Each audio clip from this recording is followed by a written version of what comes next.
বন্ধুরা, তেলাপিয়া মাছের তেল ঝাল করব।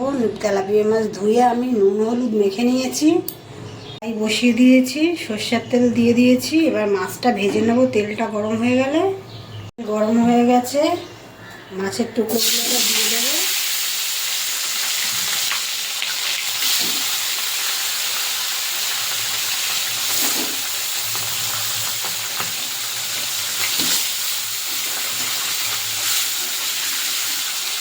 এখানে আমি এরকম বন্ধুরা ভিজিয়ে নিয়েছি। এখানে 1 চামচ কালো সর্ষে, 1 চামচ হলুদ সর্ষে, 1/2 চামচ জিরে, 3টে শুকনো লঙ্কা আর 4 কোয়া রসুন গরম জলে ভিজিয়ে রেখেছি।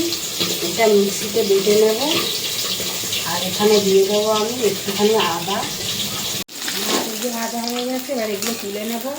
খুব বেশি লাল লাল করবো না।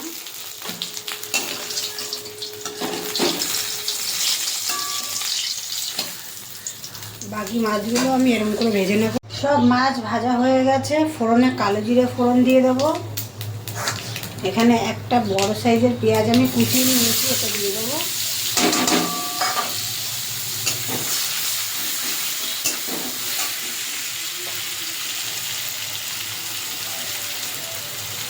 পেঁয়াজে আমি লবণ দিয়ে দেবো, স্বাদ মতো দিয়ে দেবো একেবারেই।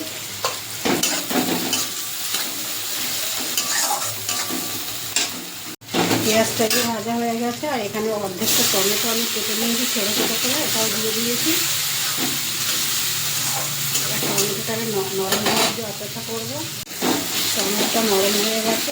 এবার আমি দিয়ে দেবো এখানে অল্প একটু কাশ্মীরি লঙ্কা দেবো তেলের করে, কালারটা ভালো আসবে। আর হলুদ দিয়ে দেবো।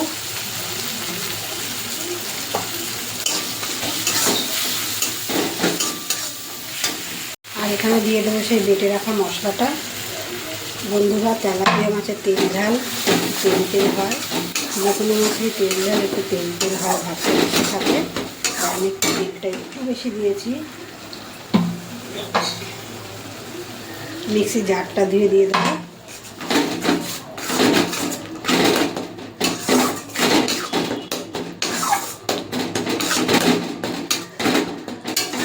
ভালো করে মশলাটা কষিয়ে নেব।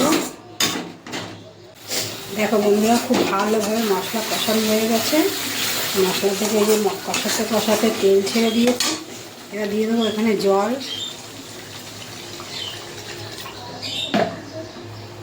ঝোল ফুটে গেলে মাছটা দিয়ে দেবো।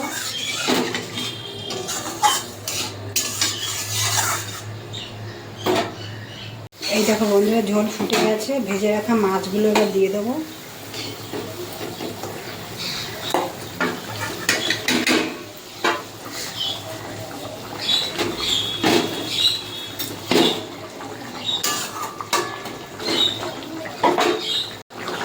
তেলাপিয়া মাছের তেল ঝাল হয়ে গেছে বন্ধুরা। নামানোর আগে একটু গরম মশলা গুঁড়ো দিয়ে দেবো, কারণ আমি যখন বেটেছি গোটা গরম মশলা দিইনি।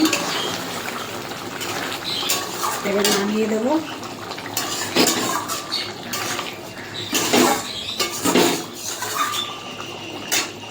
দেখো বন্ধুরা, হয়ে গেছে তেলাপিয়া মাছের তেল ঝাল। ভালো লাগলে একটা লাইক কমেন্ট করে দেবেন আর সাবস্ক্রাইব করে দেবেন।